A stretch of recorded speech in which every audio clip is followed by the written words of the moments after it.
اللہ الرحمن الرحیم۔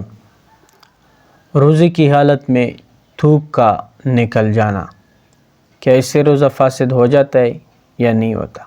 تو اس کی چند صورتیں فقہا نے ذکر کی۔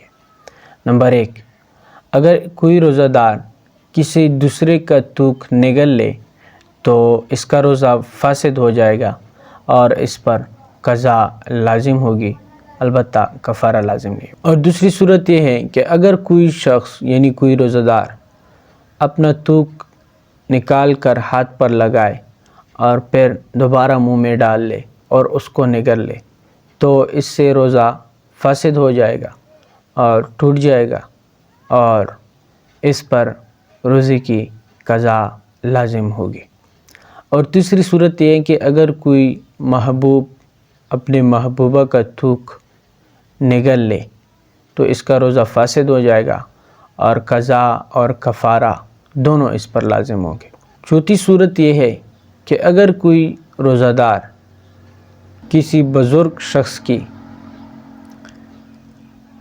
تبرکاً تھوک چاٹ لے تو اس سے روزہ فاسد ہو جائے گا اور اس پر قضا اور کفارہ دونوں لازم ہوں گے۔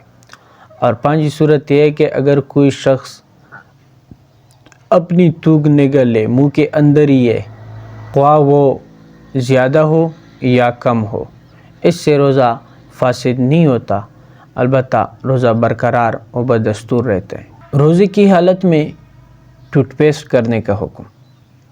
روزے کی حالت میں ٹوتھ پیسٹ حلق کی طرف جانے کی یعنی ٹوتھ پیسٹ کے اثرات حلق کی طرف جانے کی وجہ سے مکروہ ہے۔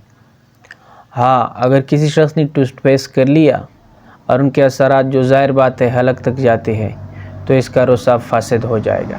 لہٰذا ٹوتھ پیسٹ صبح یعنی سحری سے پہلے کر لے، وگرنہ اگر روزے کے دوران کوئی کر لے گا تو اس کے اثرات اور اس کے جو ذرات ہیں یہ حلق میں جانے کی وجہ سے روزہ فاسد ہو جائے گا اور پھر اس پر قضا بھی لازم ہوگا۔